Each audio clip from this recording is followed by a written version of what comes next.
اسی لیے فرمایا گیا کہ جب افطاری کا دسترخوان بچھتا ہے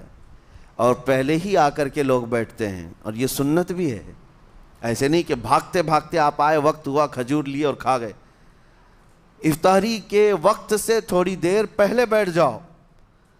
تمہارے دسترخوان پر نعمتیں رکھی ہوئی ہیں، پھل بھی ہیں، میوہ جات بھی ہیں، کچھ کھانے پینے کی چیزیں بھی ہیں، ٹھنڈا شربت بھی ہے، دیکھتے ہوئے بیٹھے ہیں آپ، لیکن ہاتھ نہیں لگاتے ہیں۔ انتظار ہے وقت کا کہ ادھر سورج کے غروب ہونا ہے اور میری افطار ہونی ہے، اعلان سنتے ہیں، اذان سنتے ہیں، اس کے بعد آپ اٹھاتے ہیں، لیکن اتنی دیر تک آپ خاموش بیٹھے ہیں دسترخوان کے پاس، سارے لوگ دیکھتے رہتے۔ یہ وہ منظر ہے جس کو فرمایا گیا رب ذوالجلال بھی اپنے بندوں کو دیکھ رہا ہے، رب تبارک و تعالیٰ بھی دیکھ رہا ہے اپنے بندوں کو،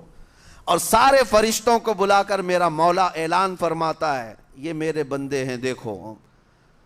یہ شام کا وقت ہے، ان کے حلق سوکھ چکے ہیں، ان کے پیٹ میں بھوک کی شدت ہے اور ان کے سامنے اچھی نعمتیں پڑی ہوئی ہیں، اے فرشتوں دیکھو میرے ان بندوں میں سے کوئی بھی ان نعمتوں کو ہاتھ نہیں لگاتا، یہ صرف اور صرف میرے لیے بھوکے اور پیاسے ہیں۔ اور فرشتوں سے اللہ فرماتا ہے تم گواہ ہو جاؤ، ان کی حلق تر ہونے سے پہلے ان کے لیے میں نے جنت لکھ دیا۔ اسی لیے حدیث پاک میں ہے جب افطار کرتے میرے آقا صلی اللہ علیہ وسلم یوں ارشاد فرماتے ذهب الظمأ وابتلت العروق وثبت الاجر انشاءاللہ،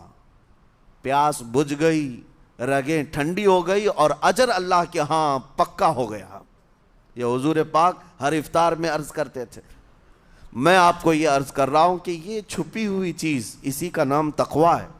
آپ صرف اور صرف بچے ہیں اللہ کے خوف سے۔ اب سنو حدیث پاک، قیامت کے دن حساب و کتاب ہوگا اور جنت میں جانے کا پروانہ کچھ لوگوں کو مل جائے گا اور سب جنت کی طرف جا رہے ہوں گے۔ اس میں بہت سارے لوگ ہیں جو پل صراط پر چل کر کے جنت پہنچیں گے۔ اب جب کافی لوگ جنت کے دروازے پر پہنچیں گے، ایک جماعت ایسی ہوگی جو پورے راستے میں کہیں نظر نہیں آئی، جنت جانے کے راستے میں کہیں نظر نہیں آئی، لیکن جنت کے دروازے پر وہ پہلے سے موجود تھے، چلے تھے نہیں چلے تھے کسی نے دیکھا ہی نہیں۔ دوسرے جنتی ان سے پوچھتے ہیں اس جماعت سے کہ تم یہاں کیسے پہنچے اور یہ انعام کس بات کا ہے تمہارے لیے؟ تو وہ جنتی کہتے ہیں ہمیں روزے داروں کی جماعت میں رکھا گیا، ہمارے روزے اللہ کو پسند آئے، اور آج رب تبارک و تعالیٰ کا حکم ہوا کہ ساری دنیا سے چھپ کر تم میرے لیے روزہ رکھتے تھے، دنیا کو پتہ نہیں تھا تم بھوکے ہو پیاسے ہو، اور اے بندو آج سارے لوگوں کی نظروں سے چھپا کر میں تمہیں جنت پہنچاؤں گا۔ وہ ایک جماعت ایسی ہے جو راستے بھر چلتی ہوئی نظر تو نہیں آئی لیکن جنت میں پہنچ گئی، وہ روزے داروں کی ہے۔